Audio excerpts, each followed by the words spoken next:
Hi viewers, welcome to our channel. ప్రస్తుతం మనతో పాటు భరద్వాజ్ గారు సీనియర్ జర్నలిస్ట్ ఉన్నారు. వారితో ఒకసారి మాట్లాడదాం. సార్ నమస్కారం. నమస్తే. సార్ ఇవాళ లెజెండరీ యాక్టర్ అండ్ నట సామ్రాట్ అక్కినేని నాగేశ్వరరావు గారి శత జయంతి సార్. మరి ఈ సందర్భంగా ఆయన సినీ ప్రస్థానం గురించి మీ మాటల్లో సార్. అంటే శత జయంతి ముగింపు సందర్భంలో ఉన్నాం ఇప్పుడు మనం. రామారావు గారి కంటే ఒక 2 సంవత్సరాలు చిన్న ఆయన. అంటే వరుసగా ముగ్గురి శత జయంతులు జరిగినాయి. ఘంటసాల వెంకటేశ్వరరావు గారు, తర్వాత నందమూరి తారక రామారావు గారు, తర్వాత అక్కినేని నాగేశ్వరరావు గారు. ఒక రకంగా తెలుగు మోడర్న్ సినిమాకి ముగ్గురు ఒక పిల్లర్స్గా నిలబడ్డారు. అంటే అక్కినేని నాగేశ్వరరావు గారి విజయ యాత్రలో ఇద్దరికి వాటా ఉంటుంది. ఆయనే చెప్పుకున్నాడు. ఒకటి ఘంటసాల వెంకటేశ్వరరావు గారికి, 2 సావిత్రికి.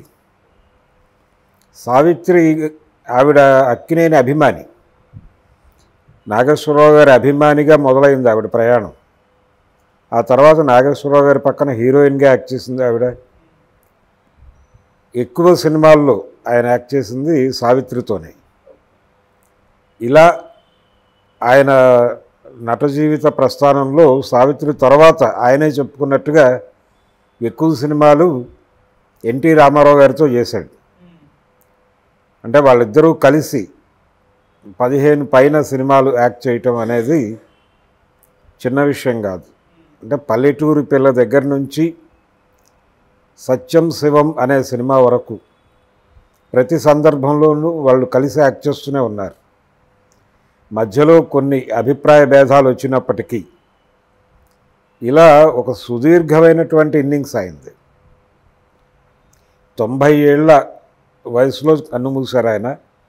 నిజానికి తెలుగు సినిమా పరిశ్రమ ప్రవేశించే నాటికి ఆయన బాలనటుడిగానే ప్రవేశించాడు. ధర్మపత్ని అనే సినిమాలో ఆయన బాలనటుడిగా నటించాడు.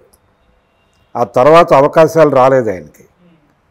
అంటే ఏం చేయాలి, ఏ క్యారెక్టర్లకు వాడాలి ఇతన్ని అనేది అర్థం కాక ఎవరూ పట్టించుకోలేదు. ఈయన తిరిగి తన సొంతూరు వచ్చేసాడు. వెంకటరాఘవపురం అంటారు, రామాపురం అంటారు, గుడివాడ దగ్గరలో ఉంటుంది అది. ఆ గ్రామానికి తిరిగి వచ్చేసారు ఆయన. తిరిగి వచ్చేసి తన పాత పనే, అంటే నాగేశ్వరరావు గారి ఫ్యామిలీలో, అంటే వాళ్ళ అన్నదమ్ములు అక్క చెల్లెళ్ళ వరుసలో ఈయన చివరివాడు. ఈయనకి చదువు చెప్పించే పరిస్థితి లేదు ఇంట్లో. ఏం చెయ్యాలి అని అనుకుంటూ ఉండగా, అంటే చదువు చెప్పించటమా ఏం చేయటం అనేది ఒక డైలమాలోకి వచ్చారు. వచ్చిన తర్వాత ఈయన 3వ తరగతి వరకు చదివాడు. చదివిన తర్వాత కొనసాగించాలా ఏం చేయాలి అనేది కన్ఫ్యూజన్. ఈ కన్ఫ్యూజన్ నడుస్తున్న టైంలో దుక్కుపాటి మధుసూదన్ రావు గారి ఆధ్వర్యంలో ఎక్సెల్షియర్ డ్రామా సొసైటీ అని ఒకటి ఉండేది. దాంట్లో ఆయన ఆ సమాజంతో నాటకాలు ఆడేవాడు మధుసూదన్ రావు గారు.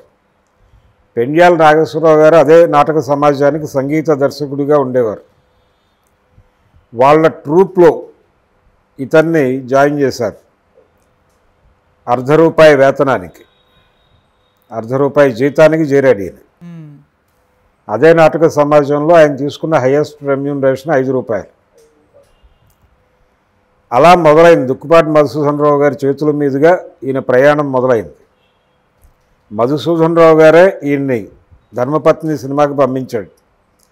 ధర్మపత్ని సినిమా నాగేశ్వరరావు గారికి తెర మీద కనిపించిన మొదటి సినిమా అయితే, చక్రపాణి, విజయ చక్రపాణి గారు డైలాగ్ రైటర్గా ఎంట్రీ ఇచ్చినటువంటి సినిమా కూడా ధర్మపత్ని. అలా ఆ సినిమాకు ఒక రిలవెన్స్ ఉంది.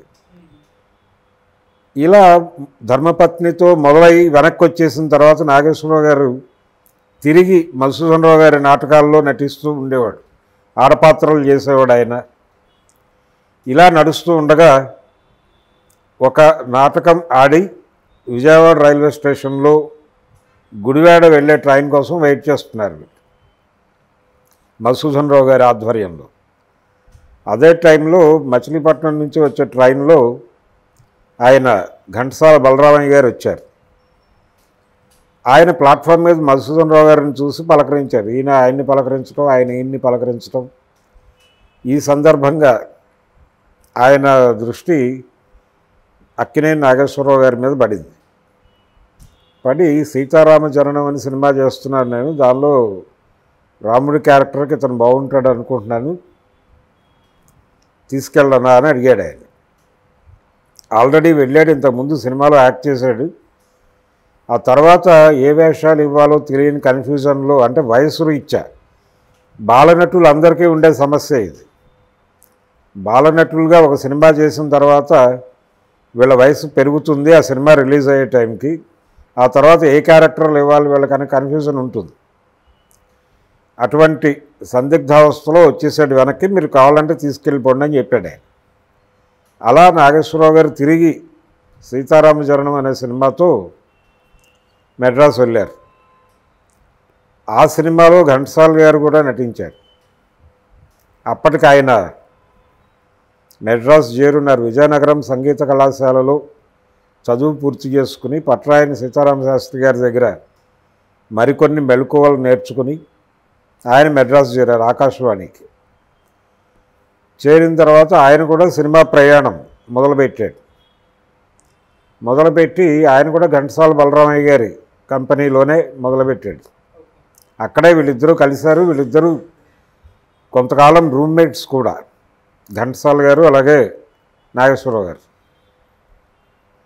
ఇలా మొదలైన తర్వాత ఆయనకి వెంటనే, అంటే అప్పటికి సాంఘిక చిత్రాల కథానాయకుడిగా నాగయ్య గారికి ఒక అద్భుతమైన పేరు, ఇమేజ్ ఉండేది. బిఎన్ రెడ్డి గారి సినిమాలు, అది వందే మాతరం, దేవత, ఈ సినిమాలతో ఆయన చాలా పెద్ద హీరోగా ఉన్నాడు. బేదలపాట్లు సినిమాకి ఆ రోజుల్లోనే లక్ష రూపాయలు రెమ్యూనరేషన్ తీసుకున్నారు ఆయన అని చెప్పేవారు. ఆ స్థాయిలో నాగయ్య గారు అలాగే నారాయణరావు గారు వాళ్ళిద్దరూ హీరోలుగా నడుస్తున్నటువంటి టైము. అదే టైంలో వెంకటేశ్వరరావు గారు, గాలి వెంకటేశ్వరరావు గారు, ఆయన మాలపిల్ల సినిమాలో హీరో, కాంచనమాల గారి పక్కన. వీళ్ళు ఇలా నడుస్తున్నటువంటి టైంలో అక్కినేని నాగేశ్వరరావు గారితో పౌరాణిక చిత్రాలు, అంటే ఆయన సీతారామచరణంలో పౌరాణిక పాత్ర చేశాడు కానీ పౌరాణిక పాత్రలకి నప్పే విగ్రహం కాదు. రాముడి పాత్రలో ఆయనతో చేయించారు. ఇతనితో ఏ క్యారెక్టర్లు చేయిస్తే బాగుంటుంది అనేది మళ్ళీ సందిగ్ధమే. ఆ టైంలో మీర్జాపురం రాజా గారు ఈయనతో జానపద చిత్రాలు ప్లాన్ చేశారు. కీలుగుర్రం, ఇవన్నీ, బాలరాజు. ఈ సినిమాలు మంచి విజయాలు అందుకున్నాయి. దాంతో సూపర్ స్టార్డమ్ వచ్చింది ఆయనకి.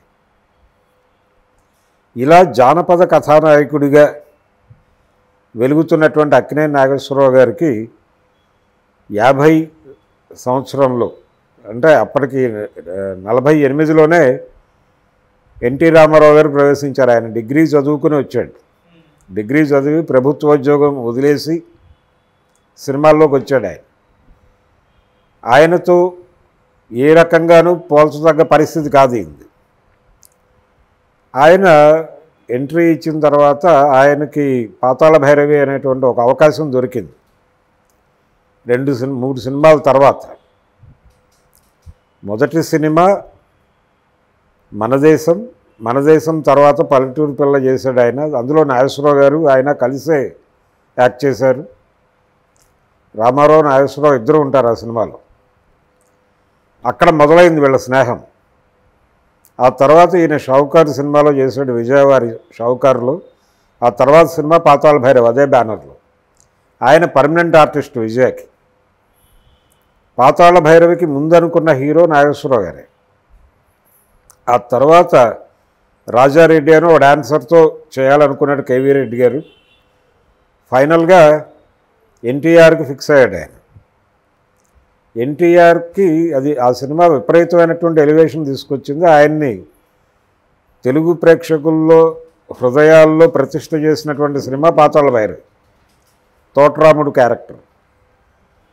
ఆ సినిమా చూసిన తర్వాత నాగేశ్వరరావు గారికి, అంటే స్వీయ లోపంబులు ఎరుగుట పెద్ద విద్య అని ఆయన చాలా సందర్భాల్లో చెప్పేవాడు. ఓకే. తన పరిమితులు ఏమిటి అనేది అర్థమైంది ఆయనకి. అవతల తనకి పోటీగా ఇంకొక నటుడు వచ్చాడు, ఆయన చాలా బలంగా విజయ పతాకాన్ని ఎగరేస్తున్నాడు, తనకంటే ఒడ్డు పొడుగు ఉన్నటువంటి మనిషి, అలాగే తనకంటే గంభీరమైనటువంటి వాయిస్ ఉంది, తనకంటే చదువుకున్నవాడు, ఇలా ఏ విధంగా చూసినా కానీ తనతో అంటే తనకి ఏమాత్రం కంపారిజన్ లేనటువంటి ఇంకొక నటుడు వచ్చేసాడు పోటీకి అనేది అర్థమైంది ఆయనకి. అర్థమైన తర్వాత తన నట జీవితాన్ని ఎట్లా నడపాలి అనే దానికి సంబంధించి ఆయన ఒక డిజైన్ చేసుకున్నాడు. ఆ రోజే జానపదాలు మనం ఆ ఏరియాలో ఇక వదిలేయటం మంచిది, అయిపోయింది, అది అతనికి వదిలేయాలి, ఎన్టీఆర్కి వదిలిపెట్టేయాలి.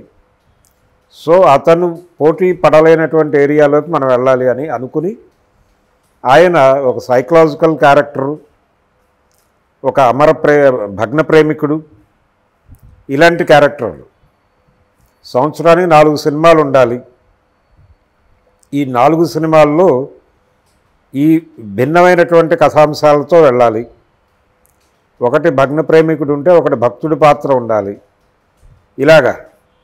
ఇలా డిజైన్ చేసుకుంటూ వెళ్ళాడు ఆయన. విప్రనారాయణ, దేవదాసు ఈ పద్ధతిలో ఇలా సక్సెస్ అయ్యాడు ఆయన. అవడం మాత్రమే కాదు, పోటీ ఇచ్చాడు ఎన్టీఆర్కి. పోటీ ఇచ్చి దాదాపు 77 వరకు నువ్వా నేనా అనే పరిస్థితి. చాలా సందర్భాల్లో చాలా సంక్రాంతులు ఎన్టీఆర్ మీద ఈయనే విజయం సాధించినటువంటి సంక్రాంతులు అనేకం ఉన్నాయి. దసరా బుల్లోడు సినిమా సంక్రాంతికి రిలీజ్ అయ్యి అది దసరా వరకు ఆడింది. దాని మీద పోటీగా రిలీజ్ అయినటువంటి రామారావు గారి సినిమా ఆడలేదు.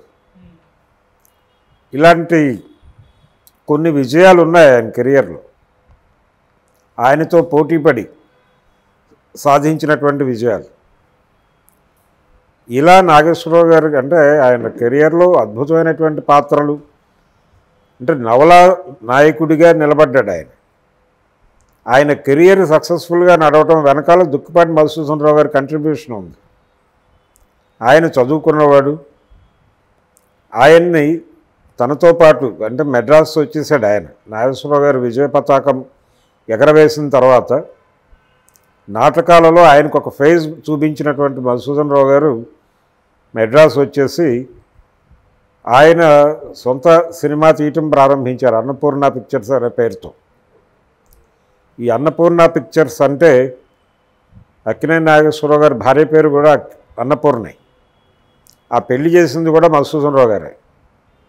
పశ్చిమ గోదావరి జిల్లా నుంచి ఆ సంబంధం తీసుకొచ్చి పెళ్లి చేశాడు ఆయన, దెందులూరు. అయితే మధుసూదన్ రావు గారి పిన్ని గారి పేరు అది అన్నపూర్ణ అనేది.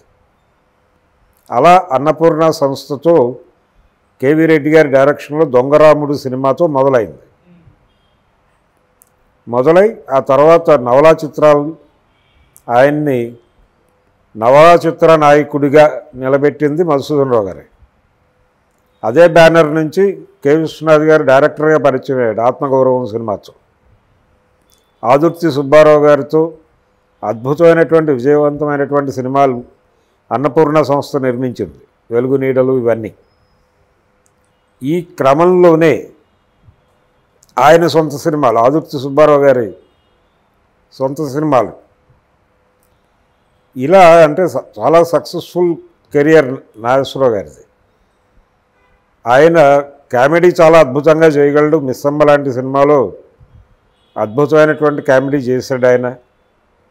ఎటువంటి ఇబ్బంది లేకుండా, అంటే నిజానికి ఇండస్ట్రీలో రామారావు గారి కంటే సీనియర్ ఆయన. అయినప్పటికీ రామారావు హీరోగా చేసినటువంటి సినిమాలో కమెడియన్గా చేశాడు ఆయన. ఏమి ఇబ్బంది పడలేదు. ఆ తరువాత ఆయన ఈ అన్నపూర్ణ సంస్థ నుంచి, అంటే నాగేశ్వరరావు గారి పర్మనెంట్ బ్యానర్ అది, ఆ బ్యానర్లో అక్కినేని నాగేశ్వరరావు గారు కాకుండా ఇతర హీరోలు యాక్ట్ చేయటం మొదలైంది 70 దశకం మధ్యలో. దానికి కారణం కూడా నాగేశ్వరరావు గారే. అంటే అన్నపూర్ణ స్టూడియోస్ నిర్మాణం, ఈ నిర్మాణానికి దారితీసినటువంటి పరిస్థితులు. కృష్ణ గారు దేవదాస్ సినిమాని, అక్కినేని నాగేశ్వరరావు గారికి విపరీతమైన పేరు తీసుకొచ్చిన సినిమా డిఎల్ నారాయణ గారు నిర్మించిన దేవదాస్. శరత్ దేవదాసు నవలగా చక్రపాణి గారు అనువదించాడు అది తెలుగులో. ఆ నవల చాలా పెద్ద హిట్, ప్రతివారు చదివారు. నిజానికి ఆ నవలని శరత్ చంద్ర డిజోన్ చేసుకున్నాడు. డిజోన్ చేసుకుని చాలా కాలం పాటు అది పబ్లికేషన్కి ఇవ్వలేదు ఆయన. ఆయన ప్రమేయం లేకుండా ఆయన స్నేహితుడు కూడా అచ్చుకిచ్చేసాడు. అది బయటకు వచ్చిన తర్వాత పెద్ద హిట్ అయింది. అంటే ఒక పిరికి ప్రేమికుడు అనేది ఆయన ఉద్దేశం. అందులో దేవదాస్ క్యారెక్టర్లో చాలా పిరికితనం ఉంటుంది, భయపడుతూ ఉంటాడు ఆయన సమాజానికి. ఈ భయం ఉన్నటువంటి వాడిని కథానాయకుడిగా ఎలా ప్రొజెక్ట్ చేయాలి అనేది ఆయనకే చిరాకేసి రైటర్కే పక్కన పెట్టేశాడు. ఆ క్యారెక్టర్తో ఈయన తెలుగు ప్రేక్షకుల మనసులు గెలుచుకున్నాడు. కృష్ణ గారు దేవదాసుని మళ్ళీ తీయాలనుకున్నాడు. ఆయన డిఎల్ నారాయణ గారు వచ్చి హక్కులు తీసుకోమన్నాడు. పాత దేవదాసు హక్కులు నీకు అమ్మేస్తాను అంటే ఈయన వద్దని చెప్పాడు. ఎందుకంటే నేరుగా శరత్ చంద్ర ఫ్యామిలీ నుంచి హక్కులు కొన్నాం కాబట్టి విడిగా ఈ సినిమా కొనక్కర్లేదు అన్నాడు ఆయన. అలా మిస్ అయింది అది. ఆ హక్కులు నాగేశ్వరరావు గారు కొనుగోలు చేశారు. చేసి కృష్ణ గారు దేవదాసు రిలీజ్ అయిన టైంలోనే కొత్త ప్రింట్లతో పాత దేవదాసును రిలీజ్ చేశాడు ఆయన. రిలీజ్ చేసిన తర్వాత కంపారిజన్ వచ్చింది. ఈ కంపారిజన్ వచ్చి కొత్త దేవదాసు ఫెయిల్ అయింది. అది ఫెయిల్ అయ్యి ఈ దేవదాసు సద్దినోత్సవం జరుపుకుంది. అప్పటికి అది 6వ రిలీజో 7వ రిలీజో కూడా. ఆ సినిమా హిట్ అవటం అంటే నవయుగ సంస్థ పెట్టుబడి పెట్టింది ఆ దేవదాస్కి, కృష్ణ గారి దేవదాస్కి, కాట్రగడ్డ శ్రీనివాసరావు గారు. ఆ సంస్థలో దుక్కుపాటి మధుసూదన్ రావు గారు కూడా భాగస్వామి నవయుగాలు. ఆయనే కాదు నాగేశ్వరరావు గారు కూడా భాగస్వామి. అంటే మన పార్ట్నరే మనల్ని ఇబ్బంది పెట్టాడు అనేటువంటి ఒక భావనకి గురయ్యాడు ఆయన శ్రీనివాసరావు గారు. అప్పుడు నవయుగ వారి ఆధ్వర్యంలోనే సారథి స్టూడియోస్ ఉండేది. సారథి స్టూడియోస్లోకి అక్కినేని నాగేశ్వరరావుని కాలు పెట్టనివ్వకూడదు అని ఒక నిర్ణయం తీసుకున్నాడు ఆయన. నాగేశ్వరరావు గారు కూడా ఇక సారథి స్టూడియోస్లోకి వెళ్ళకూడదు అని నిర్ణయం తీసుకుని యుద్ధ ప్రాతిపదిక మీద అన్నపూర్ణ స్టూడియోస్ నిర్మించాడు 75లో. 74లో మొదలైంది అది. 75 సెక్రటరీ సినిమాతో ప్రారంభమైంది. అయితే ఈ ప్రాసెస్లో దుక్కిపాటి మధుసూదన్ రావు గారికి నాగేశ్వరరావు గారికి అంటే చిన్నపిల్లవాడిగా నటుడిగా ఆయన్ని తీర్చిదిద్దినటువంటి మధుసూదన్ రావు గారు నవయుగ వాళ్ళతో ఉండిపోయాడు. అప్పటి నుంచి అన్నపూర్ణ బ్యానర్లో వచ్చిన సినిమాల్లో శోభన్ బాబు, మురళీమోహన్ వాళ్ళు హీరోలుగా వచ్చారు. నాగేశ్వరరావు గారు లేరు ఇక్కడ.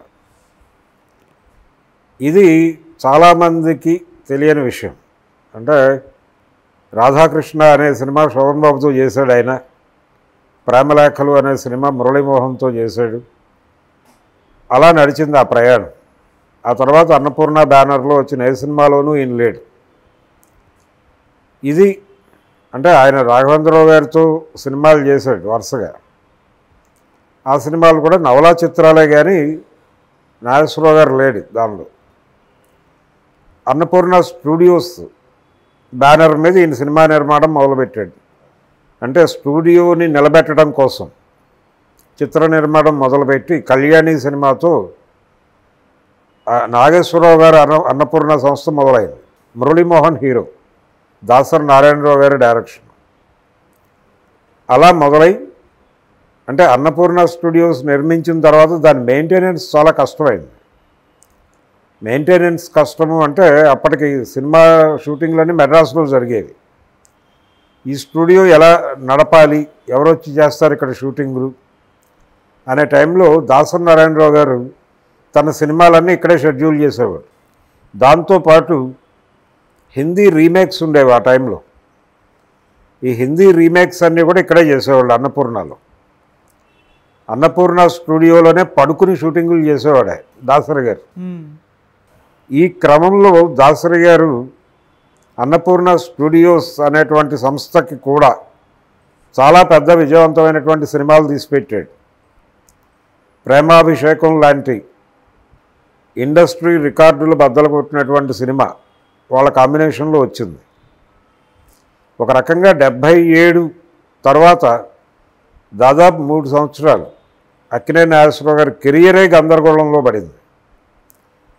ఆలు మగలు సినిమా తర్వాత ప్రసాద్ ఆర్ట్ పిక్చర్స్ వారి స్వర్ణోత్సవ కానుక, దాని తర్వాత ఆలు మగలు సక్సెస్ తర్వాత ఆయనకి రిలీజ్ అయిన ఏ సినిమా కూడా విజయం కాలేదు, ప్రతిదీ ఫ్లాపే.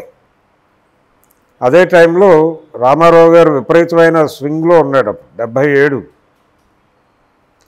76లో ఆయనది ఆరాధన సినిమా చాలా పెద్ద హిట్. అది 77 జనవరిలో దానవేరు సూరకర్ణ, సమ్మర్లో అడవిరాముడు, అక్టోబర్లో యమగోళ. ఒకే సంవత్సరం 3 175 డేస్ సినిమాలు పడ్డాయి ఆయనకి. ఆ చుట్టుపక్కల ఏ హీరో మిగలలేదు. ఇక అక్కడి నుంచి ఆయన సీఎం అయ్యే వరకు అప్రతిహతంగా నడిచింది అది. 77 నుంచి 80 వరకు అక్కినేని నాగేశ్వరరావు గారికి శతదినోత్సవ సినిమా దొరకలేదు. అటువంటి టైంలో 7 అంతస్తుల మేడ అనే సినిమాతో ఒక హిట్ ఇచ్చాడు ఈయన దాసరి. అక్కడి నుంచి మళ్ళీ మొదలైంది నాగేశ్వరరావు గారి కెరియర్. శ్రీవారి ముచ్చట్లు, ఇలా ప్రతి సంవత్సరానికి ఒక పెద్ద హిట్ ఇవ్వటం అనేది దాసరి గారు ఒక ఆచారంగా మొదలుపెట్టాడు. శ్రీవారి ముచ్చట్లు టైంలోనే ఈ సినిమా స్క్రిప్ట్ చేశాడు ప్రేమాభిషేకానికి. ప్రేమాభిషేకం వాళ్ళ బ్యానర్లో వచ్చిన సినిమా, అన్నపూర్ణ స్టూడియోస్ బ్యానర్లో ఇండస్ట్రీ రికార్డులు బద్దలు కొట్టిన సినిమా అది. రామారావు గారి సినిమాలకి ధీటుగా ఆడింది అది. ఆడటమే కాదు, కొన్ని సెంటర్స్లో ఆయన రికార్డుల్ని కూడా కదిలించినటువంటి సందర్భం ఉంది. ఇలా అదే దాసనారాయణరావు గారితో మళ్ళీ విభేదాలు. అన్నపూర్ణ స్టూడియోస్ని, అంటే దాసరి గారి భాషలో చెప్పాలంటే ఎండుగడ్డి కూడా మొలవనటువంటి స్టూడియోని పచ్చగడ్డితో కలకలలాడేటట్టు చేస్తే ఆ స్టూడియోలో నుంచి నన్ను బయటకు నడిపారు అని చెప్పేవాడు ఆయన. అలా పాత దేవదాసు కొత్త దేవదాసు మీద పోటీగా విడుదల చేసి దుక్పాటి మధుసూదన్ రావు గారిని, ఆ తర్వాత తన స్టూడియో తన బ్యానర్ పెద్ద హిట్స్ ఇచ్చి దాదాపు 2.5 సంవత్సరాల తర్వాత తనకు ఒక శతదినోత్సవ చిత్రం ఇచ్చినటువంటి తన అభిమాని దాసరి గారు నాగేశ్వరరావు గారి అభిమాని, ఆయనతో విభేదాలు.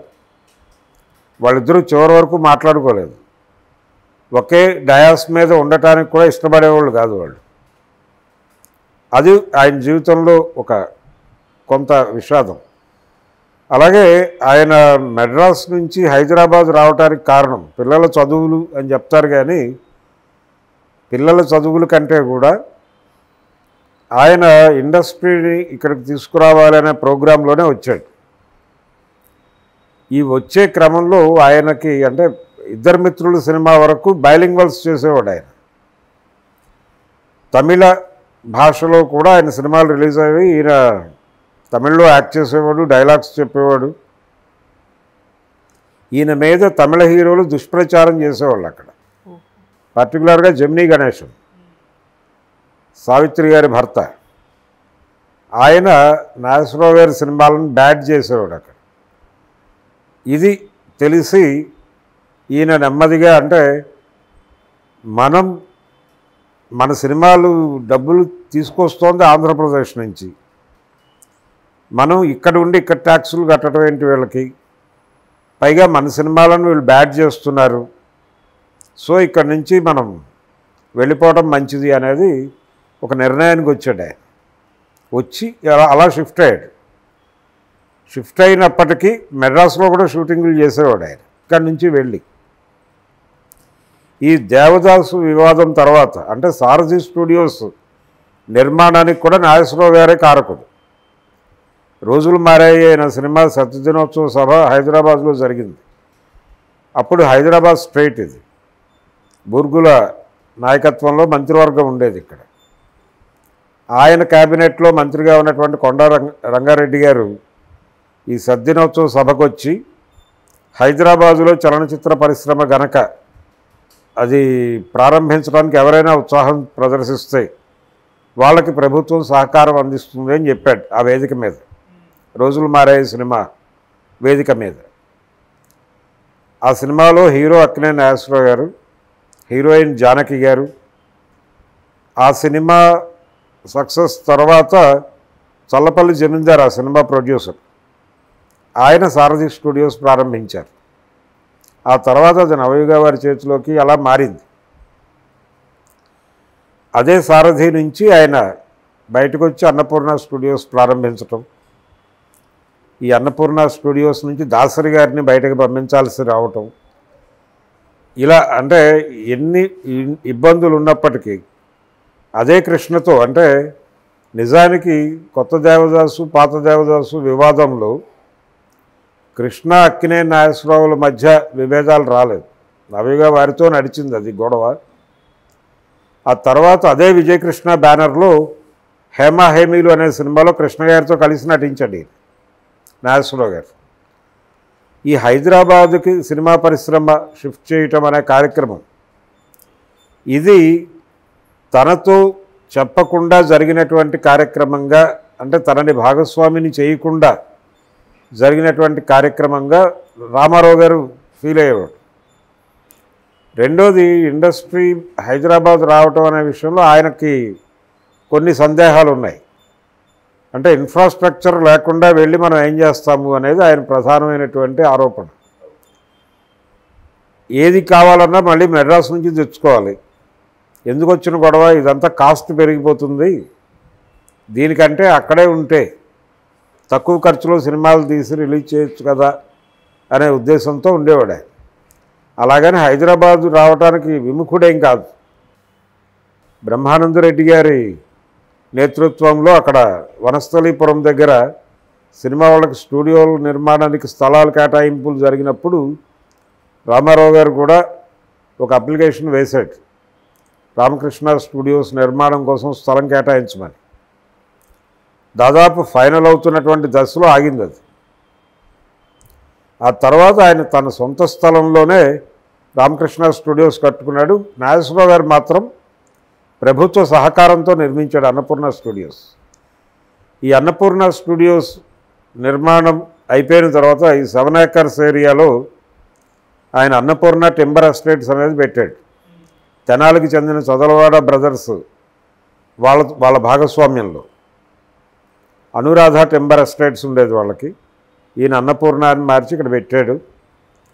పెట్టినప్పుడు రామారావు గారు సీఎంగా ఉన్నప్పుడు ఆయన నోటీసులు ఇచ్చాడు, అంటే మీకు సినిమా నిర్మాణానికి స్థలం ఇవ్వటం జరిగింది, మీరు ఇతర వ్యాపారాలు చేస్తే కుదరదు అక్కడ అని. ఆ తర్వాత ఆయన అక్కడి నుంచి అది షిఫ్ట్ చేశాడు, కోర్టుకు వెళ్ళాడు, స్టే తెచ్చుకున్నాడు. తర్వాత రకరకాల పద్ధతుల్లో ఆ కేసులోంచి బయటపడ్డాడు ఆయన. 89లో రామారావు గారు ఓడిపోయినప్పుడు చెన్నారెడ్డి గారు సీఎం అయినప్పుడు ఈయన క్లియర్ చేసుకున్నాడు ఆ ఫైల్ని. అలా రామారావు గారితో కూడా ఒక విభేదం నడిచింది. ఒకటి, హైదరాబాద్ షిఫ్టింగ్ విషయంలో వాళ్ళిద్దరి మధ్య ఒక కాన్ఫ్లిక్ట్ ఉండేది. హైదరాబాద్ ముఠా అని పిలిచేవాడు ఆయన వీళ్ళందరినీ, నాగేశ్వరరావు గారిని, గుమ్మడి గారిని. గుమ్మడి గారు ఎప్పుడైనా షూటింగ్లో కనబడితే ఏమంటోంది మీ హైదరాబాద్ ముఠా అని అడిగేవాడట. ఇలా ఆయన జీవితం, నాగేశ్వరరావు గారి జీవితంలో చాలా ఎగుడు దిగుళ్ళు ఉన్నాయి, గందరగోళాలు ఉన్నాయి. చాలా కఠినంగా వ్యవహరించాడు ఆయన కొన్ని సందర్భాల్లో. ఎటువంటి అంటే ఎక్కడా వెనక్కి తగ్గలేదు ఆయన. ఎటువంటి ఇబ్బంది వస్తుంది అని కూడా భయపడలేదు. తన నిర్ణయం తాను తీసుకుని దాని మీద చాలా స్థిరంగా నిలబడేవాడు. అది ఆయన గొప్పతనం.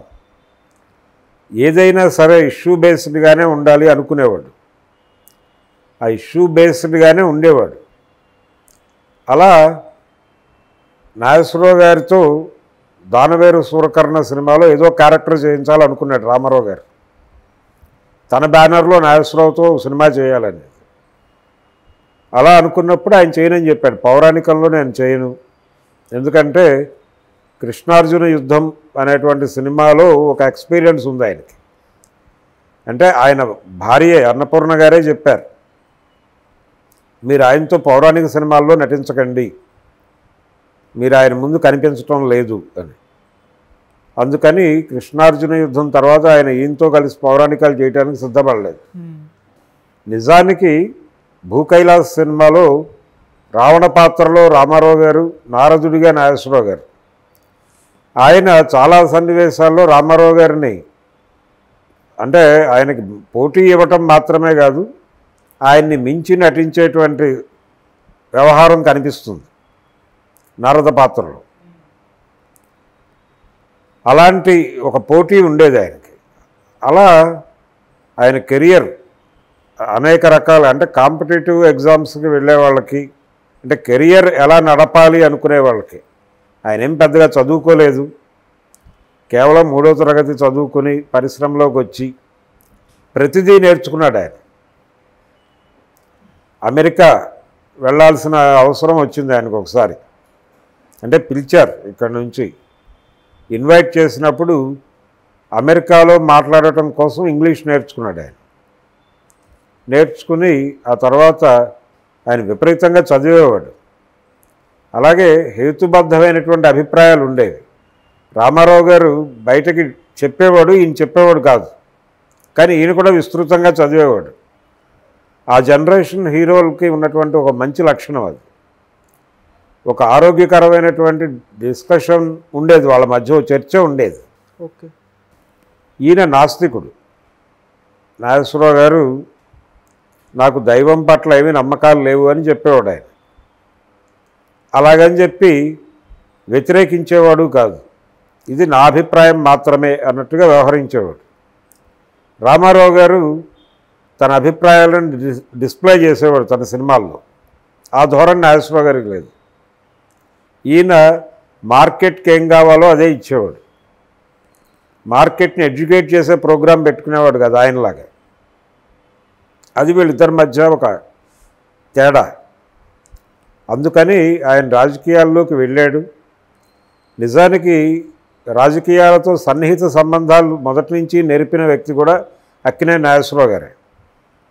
అంటే ఆంధ్రప్రదేశ్ ముఖ్యమంత్రులు అందరితోనూ మంచి సంబంధాలు ఉన్నాయి ఆయనకు. సంజీవ్ రెడ్డి గారి దగ్గర నుంచి మొదలు పెడితే సంజీవ్ రెడ్డి గారితోనూ, బ్రహ్మానంద రెడ్డి గారితోనూ, వెంగళరావు గారితోనూ, నరసింహారావు గారితోనూ, వీళ్ళందరితోనూ సన్నిహిత సంబంధాలు ఉండేవి.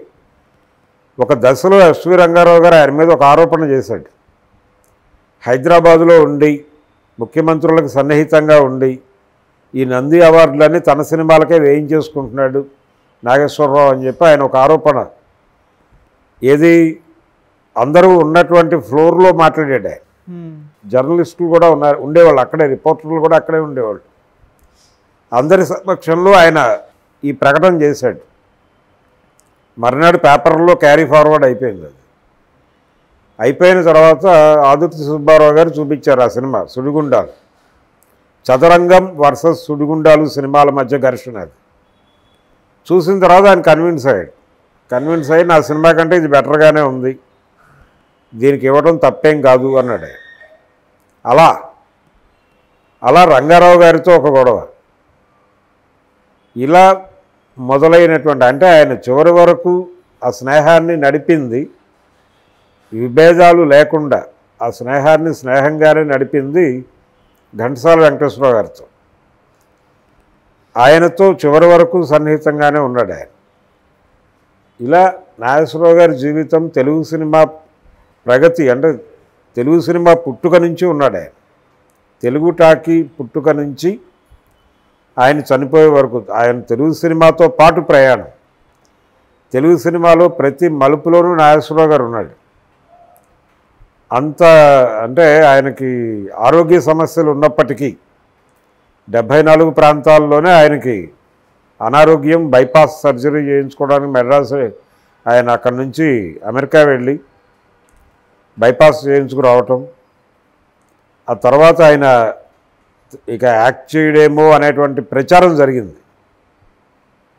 దాన్ని తోసిపుచ్చుతూ ఆయన బంగారు బాబు ఈ సినిమాల్లో స్టెప్స్ వేశాడు. వేసి అంటే హీరోయిన్లకు పోటీగా అంటే తెలుగు సినిమా రంగంలో హీరో డ్యాన్స్ చేయటం అనేటువంటి కల్ట్ తీసుకొచ్చినవాడు నాగేశ్వరరావు గారు. రామారావు గారు ఎప్పుడు ఆయన నర్తించేటువంటి ప్రయత్నం చేయలేదు. ఆయన్ని డాన్సర్గా మార్చింది బాపయ్య గారు, రాఘవేంద్రరావు గారు. వాళ్ళు ఆయనతో స్టెప్లు వేయించి ఇది చేశారు. కానీ నిజానికి ఆయన మొదట్లో ఈ డ్యాన్సులకు దూరంగా ఉండేవాడు. నాగేశ్వరరావు గారు మంచి డ్యాన్సర్. ఆయన డ్యాన్సరు, రిథమెటిక్గా ఉండేవాడు. ఇప్పటికీ ఆయన డ్యాన్సులు ప్రత్యేకమే. ఆయన డ్యాన్సుల మీద హిట్ అయినటువంటి సినిమాలు ఉన్నాయి, దసరా బుల్లోడు ఇవన్నీ. ఇలా ఆయన ప్రత్యేకతలు ఉన్నాయి. తెలుగు సినిమాతో పాటు ఆయన ప్రయాణం ఉంది, జీవిత ప్రయాణం. నాగేశ్వరరావు గారి జీవితాన్ని తలుచుకోవటం అంటే తెలుగు సినిమా చరిత్రని నెమరేసుకోవటమే. ఆయన శత జయంతి ముగింపు సందర్భంలో ఉన్నాం. అన్నపూర్ణ స్టూడియోస్లో ఆయన విగ్రహాన్ని ప్రతిష్ఠ చేశారు. అలాగే